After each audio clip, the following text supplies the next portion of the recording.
How to add contrast in Zoomerang. In this video, I'm going to show you how you can easily do this. First of all, open the application. Now here, you can import the video that you want to edit. So here I'm tapping on one. Here on the right top, hit on next.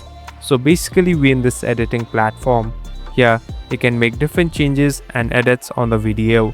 Here on the bottom, you can find different tools that are available. So if you slowly swipe right, you can find a section called Adjust. Tap on Adjust and on the bottom, tap on Contrast.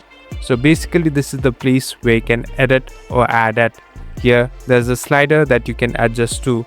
So it's up to you and the way you want to make changes in your video. At last, you can simply go back and you're all set to go. Thank you for watching this video. I hope this video will help you.